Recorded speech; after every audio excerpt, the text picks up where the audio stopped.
Hello, everybody. This is 22 Tiger Dude, and I'm here with my guest star.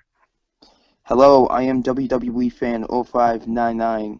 And the two of us are here to review the Flash versus Arrow crossover, and this will be part one of the review.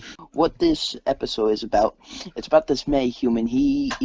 What he does is he makes like his eyes glow red, and whenever he looks somebody straight in the eyes, they make them create chaos. And the Flash needs to stop this guy, but Green Arrow decides he's gonna help out with the Flash. But unfortunately, Barry the Flash gets hit with this this chaos. Now basically they have to stop him from being out of control. And so, how does part one of this crossover go for me, in my opinion?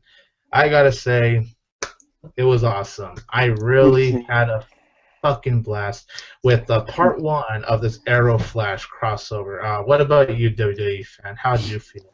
I cannot agree more. This was, to me, the best episode of The Flash we have had yet. This was amazing. I mean, I had no problems with this episode. Everything from its characters to its writing to its directing, it's great. I mean, the dialogue especially between Oliver and Barry, is great, and I just loved this episode. This is definitely what an Arrow Flash crossover should be. The chemistry between Arrow and Flash, Oliver Queen and Barry Allen, their chemistry works really well together. Every time they're interacting with each other, it just makes me so happy because you just can't believe there's a Flash and Arrow episode happening, and from what we're looking, maybe in the future we'll actually see them together again, in which I would be down for that. And the other thing that I actually really enjoyed about this is how it's not just the great chemistry with Arrow and Flash, but it's the chemistry between their entire team. Exactly. Yeah, so every time the team were interacting, it was really funny. And then the funniest part about this is how Diggy, he was kind of like, how does he go that fast? Like, he's kind of in shock of how he's like, when my cousin got shot by lightning, he just got stuttered, not this. That was hilarious. Seeing Deagle and, Felicity with Siskel and Caitlin, seeing those two interact, well, my money's on speed, well, my money's on experience. Please tell me you two are not arguing about this. Even seeing the little interactions between what you said, Felicity, Diggle, and Siskel and Caitlin, that was really cool about the whole storyline. I gotta say, the meta-human villain, the one who makes everyone full of angry power, and the one that makes Barry very angry by the second half of the episode, I thought he was a really cool villain, and it's really interesting. And what I do really like about this episode is how it has a good message about emotions, how we're human, that us humans can feel happy, sad, anger, feelings, having feelings for someone that you really care about, and you just can't help but you feel. Exactly, Also, that was not too bad seeing Felicity without a shirt on. That was not too bad of a scene either.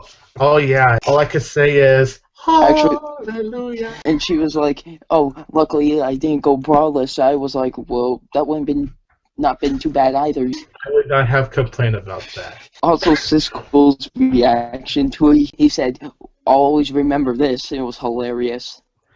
Yeah, the cop, he was, he was concerned about the Arrow. Here, I guess this is a nitpick, is that they complain about how the Arrow fights crime, and then all of a sudden, towards the end, you guys need him? It's like, okay. No, but that's even the point that Barry Allen said. Remember, he was defending him, and he said, you can't just judge someone, especially if you haven't even met the guy. Like, they're just judge. Like, Barry pointed that out, so it didn't bug me because Barry was actually defending him, and they were telling him how he's been a good guy because, like what they even said, he hasn't really been killing anyone after what happened at the end of season 1. So, exactly. Arrow, he is a good guy after all. And I did really enjoy, by the way, how Barry defended him. That just shows how much they really do look up to each other. They mentioned Batman, which was like the most hilarious thing ever, where they were just like, I forgot exactly what they said, but they mentioned Batman.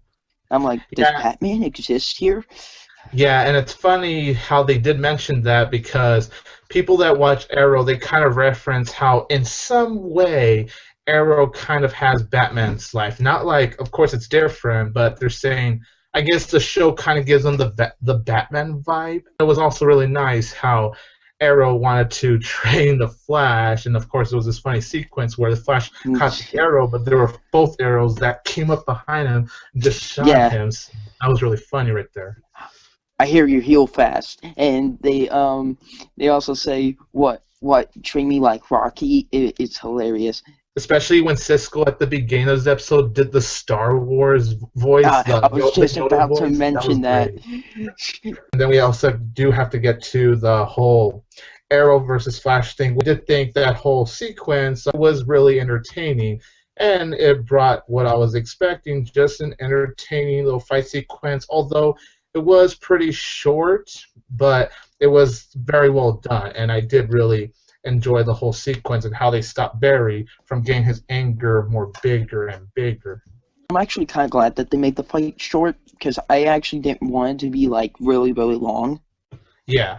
Everybody's like, it's a tie, it's a tie. Even my brothers were like, it's a tie, it's a tie. And I'm like, no, Arrow came on top. He was the one that was able to get him grounded and was able to stop him, you know?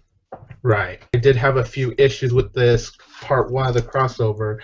The only Yeah. issues I did have was the whole predictability of the boyfriend, the one that Iris is dating. Like, the boyfriend's all like, Yeah. oh yeah, he's the bad guy. And it's all like, what are the odds that the one moment, the one time Barry would get angry, that whole sequence would happen, which would fuck up his chance of proving to the boyfriend cop that he's the bad guy.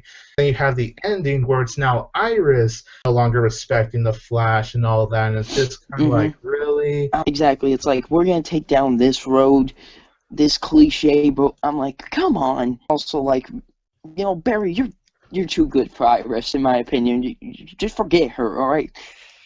I even liked how Oliver, he did mention to Barry about how he needs to kind of let go of his love because it's not worth putting the person that you love in danger. So he's telling him how you need to just learn to let go of your love no matter how much you care about her. So I liked how Oliver told him that at the end. Oh, yeah, speaking of Oliver, he's a daddy, folks. What? Yeah, if you guys remember from season 2, Oliver's mother paid this woman to not mention about the baby. I did have a couple of other issues. As entertaining as the scene with Arrow and Flash, with Arrow trying to stop Flash, I did feel like that whole entire sequence was a little bit too rushed. Like, it's kind of like this, and then boom, it's already ended. I definitely had a blast watching it, but I kind of wish the pace scene during that whole sequence kind of slowed down a bit. Could you say it went in a flash? Yes. And then the final issue I did have with this one is how the first half focuses on the meta-human, and then once the Flash has the powers to be all angry, it's all like they don't really focus on the meta-human anymore. It just takes a different turn. It's just all about Flash being angry, and I understand they want to turn him back to normal, but I just found it a little bit weird how they stopped putting their focus on the meta-human after the first half of the episode. The other thing I liked about this episode is how it ended with Firestorm, that Robbie. Oh, how can I forget that? That was cool. That was so cool right there. I was like, that just got me pumped, especially since I liked Robbie Amell. He was great in the Tomorrow People, which sadly got canceled, but he was great in that show, and I look forward to seeing him in a CW show again, just playing his character, and it already has me fired up for what it's going to bring us in the future. You said fired up, but still, I'm excited to see where he goes with Firestorm. I do like Robbie Amell. Mostly I remember him for playing Freddy on like those TV adaptations of Scooby-Doo. Oh yeah. He was Freddy, so that's where I remember him most from, and I'm excited to see where he goes with this. Overall, I really liked part one of this Mhm. crossover. It was just awesome. The storyline was very well written. I'm going to give this one an 8 out of 10. I really enjoyed it. It was just a very awesome part one. And of course, I'm gonna give it the highest rating you can get on my channel, and I'm of course gonna give it an A plus. This was by far to me the best episode of The Flash. This was great. It lived up to every single expectation I had. It was fantastic. I just loved it, so I have to give it an A plus. All right, all right, all right. So you guys, please check out WWE Fans channel. I will leave a link in the description below. We'll see you all for part 2. Yep.